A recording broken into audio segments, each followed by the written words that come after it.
Hi friends, welcome back to my channel. நான் பிரவீன். நாம இன்னைக்கு வந்து நெக்ஸ்ட் எபிசோட் தான் பார்க்க போறோம். அப்புறம் இன்னைக்கு வந்து ஒரு வீடியோ தான் கைஸ் வரும். அதுக்கான காரணம் வந்து நான் கடைசியா சொல்லியிருக்கேன். ஆக்சுவலா உங்ககிட்ட இருந்து ஒரு பெரிய ஹெல்ப் ஒன்று தேவைப்படுது. நீங்க பண்ற அந்த ஒரு சப்போர்ட்டை பொறுத்து தான் நான் வந்து அடுத்து இதுக்கப்புறம் சேனலை வந்து கண்டினியூ பண்ணலாமா வேணாமான்னு எனக்கு தோணுது. அதனால அதை மட்டும் நீங்க வந்து மறக்காம ஸ்கிப் பண்ணாம பாருங்க கைஸ். நான் என்ன சொல்ல வரேன். ஓகே வாங்க வீடியோக்குள்ள போலாம். எபிசோட ஸ்டார்டிங்ல நம்ம பசங்க எல்லாருமே கேரேஜ்ல போயிட்டு இருக்காங்க. அப்படி இவங்க எங்க போயிட்டு இருக்காங்கன்னா அந்த ஃபோர்த் எங்களோட அந்த ஜோக்ஸா ஃபேமிலியோட மேன்சனுக்கு தான் போயிட்டு இருக்காங்க. அப்பதான் அந்த கேரேஜ்ல காட்டுறாங்க நம்ம ஸ்குவாட் லீடருமே நம்ம ஹீரோ பார்த்து இன்ஸ்பெக்டர் ஜெனரல் நீங்க சொன்ன மாட்டேன் இதே வேகத்துல வண்டி போனுச்சுன்னா கண்டிப்பா நம்மளால ஜோக்ஸா ஃபேமிலிக்கு வெறும் 5 நாள்ல போயிட முடியும். ஒருவேளை வேகம் எதுவும் கம்மியானுச்சுன்னா கண்டிப்பா இன்னும் 2-3 நாளாவது ஆகும் அந்த இடத்துக்கு போறதுக்குன்னு சொல்லியிருப்பா. அப்பதான் நம்ம ஹீரோவை காட்டுறாங்க. நம்ம ஹீரோமே வேற எதையும் நினைச்சு பார்த்துட்டு இருக்கேன். அப்பதான் அவனுமே மனசுக்குள்ளார நான் எதுக்காக இவ்வளவு ஸ்ட்ரேஞ்சா இருக்குன்னு எனக்கு தெரியல. இது வந்து நான் இவ்வளவு நாளா எதிர்பார்த்த என்னுடைய ஃப்ரீடம். அப்படி இருக்கப்ப இது வந்து எனக்கு ரொம்பவே டிஸ்கம்ஃபர்டபுளா இருக்குது. என்னோட ரொம்பவே தீவிரமான சென்ஸ் கூட என்ன ரொம்ப நேரமா அலர்ட் பண்ணிக்கிட்டே இருக்குது. இது வந்து எப்படி இருக்குதுன்னா நான் வந்து அந்த ஹெவன்லி அலைன்ஸ் அப்புறம் ஸ்டீல் பிளட் ஃபோர்ட்டுக்கு இடையில மாட்டி தவிச்ச மாதிரியே இருக்குது. குறிப்பா சொல்ல போனோம்னா நான் வந்து ஃபர்ஸ்ட் டைம் அந்த டீமன் லார்ட மீட் பண்ணப்ப எப்படி இருந்துச்சோ அதை விட ரொம்பவே மோசமா இருக்குதுன்னு சொல்லியிருப்பான். என்னால இப்படியே ஓடிட்டு இருக்க முடியாது. எதுக்காக எனக்கு இப்படிலாம் தோணுதுன்னு இவனுமே யோசிச்சு பார்த்திருப்பான். ஆக்சுவலா நம்ம ஹீரோட ஃபர்ஸ்ட் லைஃப்ல வந்து இவனை ரொம்பவே ஒரு அடிமை மாதிரி ட்ரீட் பண்ணிருப்பாங்க. அது மட்டும் இல்லாம கடைசியா இவனுமே அந்த இடத்த விட்டுமே தப்பிச்சு வந்திருப்பான். அப்படி இருந்தாலுமே கூட இவனை வந்து தேடி கண்டுபிடிச்சு ரொம்பவே கொடூரமான முறையில சாகடிச்சிருப்பாங்க. அவங்களை எப்படியாச்சும் பழி வாங்கி ஆகணுங்கிற அந்த ஒரு காரணத்தினால தான் நம்ம ஹீரோ இந்த இடத்த விட்டு போகணும்னு அடிக்கடி சொல்லிட்டு இருக்கான். கரெக்டா அந்த சமயம் பார்த்து நம்ம ஸ்குவாடில் இருக்கிற நம்ம ஹீரோ பார்த்து இன்ஸ்பெக்டர் ஜெனரல் உங்களுக்கு ஏதாச்சும் பிரச்சனையான்னு கூப்பிட்டுட்டே இருந்திருப்பா. நம்ம பையன் அப்பதான் சுய நினைவுக்கே வந்திருப்பான். அப்பதான் அவனுமே ஏதாச்சும் பிரச்சனையான்னு கேட்க அதுக்கு நம்ம ஸ்குவாடில் இருக்கிற நம்ம ஹீரோ பார்த்து நீங்க வந்து ரொம்ப நேரமா ஸ்ட்ரேஞ்சாவே உட்காந்து இருந்தீங்க. அது மட்டும் இல்லாம உங்க ஃபேஸ்ல இருந்து ரொம்ப நேரமா வேர்வையா சொட்டிட்டு இருந்துச்சு. உங்களுக்கு ஏதாச்சும் உடம்பு எது சரியில்லையான்னு கேட்டிருப்பா. அவங்க சொன்னதெல்லாம் கேட்டுட்டு நம்ம ஹீரோமே நீங்க ஒன்னும் கவலைப்படாதீங்க. நான் வந்து ஒரு சில விஷயங்களை பத்தி யோசிச்சு பார்த்துட்டு இருந்தேன்னு சொல்லியிருப்பான். அதே சமயம் நைட்டுமே ஆயிருக்கும். இவங்களுமே அதே இடத்துல கேம்ப் போட்டிருப்பாங்க.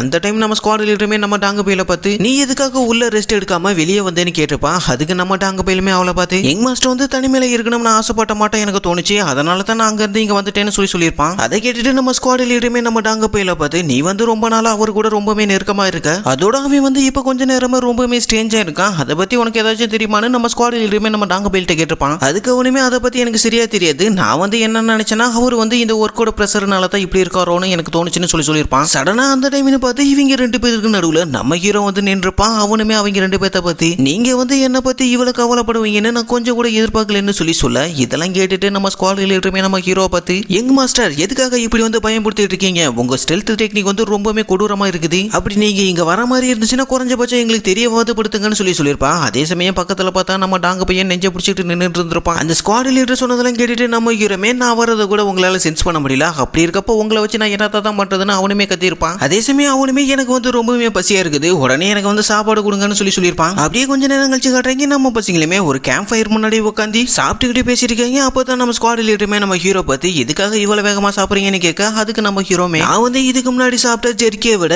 இது வந்து ரொம்பவே டேஸ்டா இருக்குதுன்னு சொல்லியிருப்பான். அப்பதான் நம்ம ஸ்குவாட் லீடருமே நம்ம ஹீரோ கிட்ட அப்பனா சரி நீங்க வந்து இந்த சரக்கு குடிக்க ஆசைப்படுறீங்களான்னு கேட்க நம்ம ஹீரோமே உடனே அந்த சரக்கு வாங்கி குடிச்சிருப்பான். அப்பதான் அவனுமே அந்த ஸ்குவாட் லீடரை பத்தி நீங்க வந்து இந்த ஒரு மிஷனுக்காக ரொம்பவே ஆர்வமா இருக்கிறது எனக்கு நல்லாவே புரியுது. இருந்தாலுமே இது வந்து அந்த பேனல் ஹால சேர்ந்தவங்களோ அல்லது அந்த மெயின் ஹால சேர்ந்தவங்களோ கொடுக்குற வழக்கமான மிஷின் மாதிரி இது கிடையாது. அப்படி இருக்கப்ப இதுக்காக நீங்க வந்து சரக்கு கொண்டு வந்தீங்கன்னு கேட்டிருப்பான். அதுக்கு நம்ம ஸ்குவாடில் இருமே நம்ம ஹீரோ பார்த்து இதை எதுக்காக நான் கொண்டு வந்தானா நம்ம மிஷின் வந்து முடிஞ்சதுக்கு அப்புறம் அதை வந்து செலிப்ரேட் பண்றதுக்காக ஒரு சின்ன சிப்புக்காக தான் நான் கொண்டு வந்தேன்னு சொல்லியிருப்பான். இதை கேட்டுட்டு நம்ம ஹீரோமே அவளை பார்த்து நீ வந்து எப்பயுமே எனக்கு வந்து எரிச்சல் ஏத்துற மாட்டேன் ஏதாச்சும் ஒன்று பண்ணிட்டே இருப்பான். ஆனா இன்னைக்கு வந்து நான் வந்து உனக்கு நன்றி உள்ளவனா இருப்பேன்னு சொல்லியிருப்பான். நம்ம பையன் சொன்னது கேட்டுட்டு நம்ம ஸ்குவாட் லீடருமே அவனை பார்த்து இப்போ நீங்க என்ன சொன்னீங்கன்னு கேட்க அப்பதான் நம்ம டாங்க பையிலுமே நம்ம ஸ்குவாட் லீடர் கிட்ட பேசிக் டீமன் ஸ்குவாட் லீடர் எனக்குமே ஒரு சிப்பு கிடைக்குமான்னு கேட்க இது கேட்டுட்டு அவன் வந்து பயங்கரமா காண்டாயிருப்பான். டே முட்டா போயிருங்களா இதை வந்து நான் மிஷின் முடிஞ்சதுக்கு அப்புறம் செலிப்ரேட் பண்ணலான்னு கொண்டு வந்தேன். ஆனா நீங்க வந்து இப்பயே குடிச்சு எல்லாத்தையும் தீத்துருவீங்க போல. நான் வந்து உனக்கு எதுவுமே கொடுக்க மாட்டேன்னு அவளுமே கத்திருப்பான். அப்பதான் நம்ம ஹீரோமே சைடு கேப்ல நீங்க 2 பேரும் சண்டை போடுறத பார்க்கும்போது எப்ப நீங்க வந்து இவ்வளவு க்ளோஸா மாட்டீங்கன்னு கேட்டிருப்பான். அவன் சொன்னதை கேட்டுட்டு அந்த 2 பேருமே பயங்கரமா காண்டாயிருப்பாங்க. நம்ம ஸ்குவாட் லீடர்லாம் நம்ம ஹீரோவை கண்டமேடிக்கு திட்ட ஆரம்பிச்சிருப்பா. அப்படியே அன்னைக்கு நைட்டுமே போயிருது. அப்படியே கட் பண்ண அடுத்த நாள் காலையில நம்ம பசங்களுமே அந்த ஜோக்ஸா ஃபேமிலியோட மேன்சனுக்குமே வந்திருப்பாங்க. கரெக்டா அந்த டைம்ல அந்த ஃபேமிலியை சேர்ந்த ஒருத்தன் சில வாரியர்ஸை கூப்பிட்டுக்கிட்டு அந்த மேன்சன் முன்னாடி நின்னுக்கிட்டு நம்ம பசங்களை பார்த்து எங்களால உங்களை உள்ள அலோவ் பண்ண முடியாது. இங்க வந்து கன்ஸ்ட்ரக்ஷன் ஒர்க் நடந்துகிட்டு இருக்குது. அதனால உங்க கார்ட்ஸை கூப்பிட்டுக்கிட்டு வேற எங்கேயாச்சும் போய் தங்கிக்கங்கன்னு சொல்லியிருப்பான். அப்பதான் அவனை பத்தியுமே இன்ட்ரோ பண்ண ஆரம்பிக்கிறாங்க.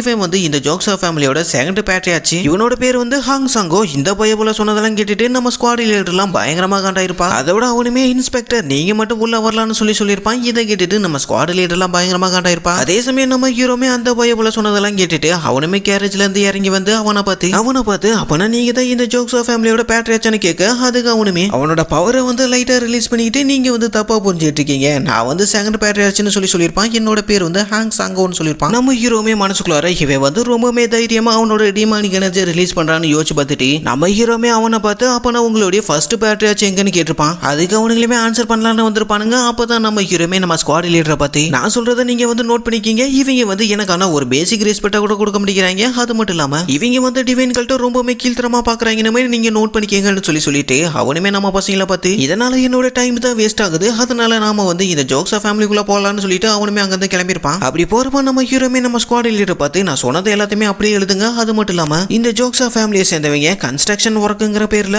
இன்ஸ்பெக்டர் ஜெனரலா அவங்களோட ஸ்குவாட் கிட்ட இருந்துமே பிரிக்கிறாங்கன்னு நல்லாவே நோட் பண்ணி அதை வந்து ரிப்போர்ட்டை சப்மிட் பண்ணுங்கன்னு சொல்லியிருப்பான். இதெல்லாம் கேட்டுட்டு நம்ம ஸ்குவாட் லீடருமே நம்ம ஹீரோ பார்த்து நீங்க என்ன சொல்ல வரீங்கன்னு எனக்கு நல்லாவே புரிஞ்சிருச்சு, நான் வந்து ரிப்போர்ட்டை எழுதி முடிச்சதுக்கு அப்புறம் அதை வந்து நான் கழட்டு காமிச்சிடுறேன்னு சொல்லியிருப்பான். கரெக்டா அந்த டைம்ல அந்த செகண்ட் பேட்ரியாச்சுமே நம்ம ஹீரோ பார்த்து மிஸ்டர் இன்ஸ்பெக்டர் நீங்க கொஞ்சம் அமைதியாகுங்க, அது மட்டும் இல்லாம எங்க பக்கம் இருக்க அந்த ஒரு ஸ்டோரியை நீங்க கேட்காம நீங்க வந்து உங்க சொந்த விருப்பப்படி உங்க விஷயங்களை வந்து கையாளுறீங்கன்னு சொல்லியிருப்பான். அந்த பயப்பட சொன்னதெல்லாம் கேட்டுட்டு நம்ம ஹீரோமே மனசுக்குள்ளார இவன் வந்து என்னுடைய டைட்டில வந்து ஃபுல்லா சொல்லாம அதை வந்து பாதியா சொல்லி என்ன வந்து ரொம்பவுமே அவமானப்படுத்துறான்னு நம்ம ஹீரோமே பயங்கர காண்டாயிருப்பான். அதே சமயம் நம்ம ஹீரோமே அந்த செகண்ட் பேட்ரியாச்சை பார்த்து நான் வந்து என்னுடைய கடமையை தான் செய்யறேன், அது மட்டும் இல்லாம நீங்க வந்து என்ன வரவேற்கும் போது உங்களுடைய அக்ரெசிவான டிமானிக் எனர்ஜி எதுக்காக ரிலீஸ் பண்ணீங்கன்னு கேட்டிருப்பான். அதோட ஒருவேளை நீங்க பண்ண மாதிரி நான் வந்து உங்ககிட்ட பண்ணா நீங்க இப்படிதான் என்கிட்ட பேசிட்டு இருப்பீங்களான்னு கேட்க அதை கேட்டுட்டு அந்த செகண்ட் பேட்ரியாச்சுமே லைட்டா காண்டா இருப்பான். அப்பதான் அவனுமே மனசுக்குள்ளார இவன் வந்து டிமான் லார்டோட டிசிபிள்னு எனக்கு நல்லாவே தெரியும், இருந்தாலுமே இவனுக்கு வந்து வாயு ரொம்பவுமே அதிகமா இருக்குதுன்னு இந்த ஆளுமே யோசிச்சு பார்த்துட்டு அவருமே நம்ம ஹீரோ கிட்ட என்னுடைய வாரியர்ஸ் இப்பதான் ட்ரைனிங் முடிச்சுட்டு வந்தாங்க,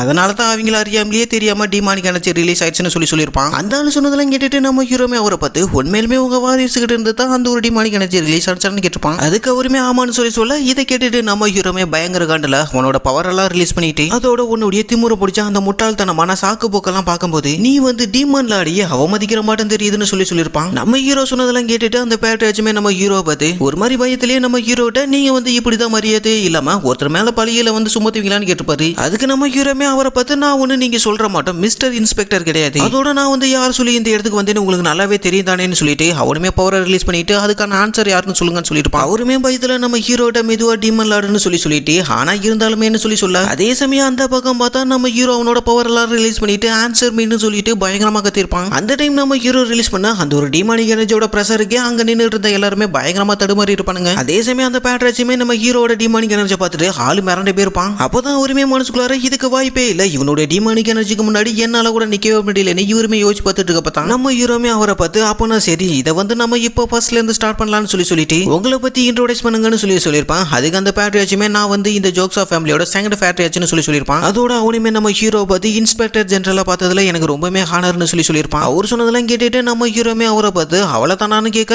உடனே அந்த செகண்ட் பேட்ரியாச்சுமே நம்ம ஹீரோ பார்த்து என்ன வந்து மன்னிச்சிருங்க, உள்ள வந்து கன்ஸ்ட்ரக்ஷன் வேலை நடந்துகிட்டு இருக்குது, அதனால என்னால இவ்வளவு பேரை உள்ள அனுப்ப முடியாது, அவங்க தங்குற அளவுக்கு எங்கள்கிட்ட எந்த ஒரு வசதியுமே இல்ல, அதனால அவங்கள வந்து தங்க வைக்கிறதுக்காக வேற ஒரு இடத்த நாங்க ரெடி பண்ணிருக்கோம்னு சொல்லியிருப்பான். அதை கேட்டுட்டு நம்ம ஹீரோமே நம்ம பெர்சர்க் டீமன் ஸ்குவாட் லீடரை பார்த்து எந்த ஒரு வசதியுமே இல்லாத ஒரு குறுகலான ஒரு இடத்துல உங்களால ஓய்வு எடுக்க முடியுமான்னு கேட்டிருப்பான். அதே சமயம் அந்த பேட்ரியாச்சுமே நம்ம ஸ்குவாட் லீடரை பார்த்து பயங்கரமா ஷாக் ஆயிருப்பான். இவளை பத்தி ஏற்கனவே நிறையவே இவனுக்கு தெரிஞ்சிருக்கும். அப்பதான் நம்ம ஸ்குவாட் லீடருமே பவரை ரிலீஸ் பண்ணிட்டு என்னால அங்கெல்லாம் தங்க முடியாதுன்னு சொல்லியிருப்பான். அந்த ஒரு ஆன்சரை கேட்டுட்டு நம்ம ஹீரோமே அங்க இருந்து அந்த பேட்ரியாச்சை பார்த்து ஒழுங்கா என்னோட வழியை விட்டு நகர்ந்து போங்கன்னு சொல்லியிருப்பான். என்னடான்னு பார்த்தா அந்த இடத்துல ஒரு பயங்கரமான ஒரு எக்ஸ்ப்ளோஷனே ஆயிருக்கும். நம்ம ஹீரோ அவனோட ஃபிஸ்ட் பவரை யூஸ் பண்ணி அந்த கேட்டோட என்ட்ரன்ஸே வந்து நொறுக்கி இருப்பான். அவன் பண்ணதெல்லாம் பார்த்தா அந்த செகண்ட் பேட்ரியாச்லாம் ஆளு மிரண்டு போயிருப்பாரு. இதுக்கு வாய்ப்பே இல்லை, இவன் எப்படி ஒரே அட்டாக்ல இந்த கேட்டோட என்ட்ரன்ஸே உடைச்சான். உண்மையிலுமே இவனோட டிமானிக் எனர்ஜி ரொம்பவுமே பவர்ஃபுல்லா இருக்குதுன்னு சொல்லி இவருமே யோசிச்சு பார்த்துட்டு இருக்க பார்த்தா அங்க பார்த்தா நம்ம ஹீரோ பண்ண அந்த ஒரு அட்டாக்கோட இம்பாக்ட்ல அந்த இடத்துல ஒரு ரோடே போட்டு போயிருப்பான். ஓகே ஃப்ரெண்ட்ஸ், இதோட இந்த ஒரு வீடியோ முடியுது. அப்புறம் நான் வந்து ஸ்டார்டிங்ல சொன்ன மாட்டோம், இந்த ஒரு வீடியோ மட்டும் கொஞ்சம் ஸ்கிப் பண்ணாம பாருங்க.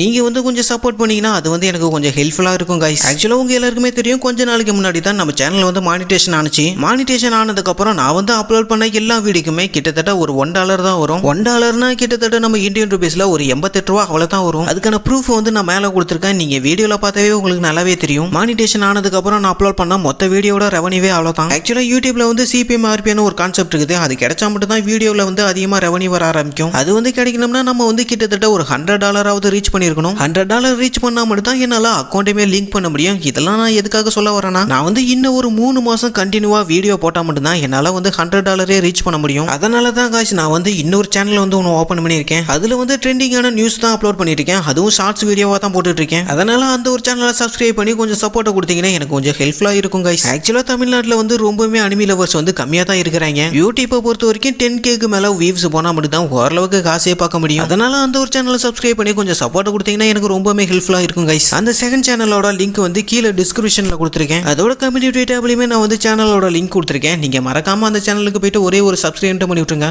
இந்த ஒரு ஹெல்ப் மட்டும் எனக்காக கொஞ்சம் பண்ணுங்க கைஸ். ஓகே ஃப்ரெண்ட்ஸ், நாளைக்கு அடுத்த வீடியோல பார்க்கலாம். தேங்க்ஸ் ஃபார் வாட்சிங்.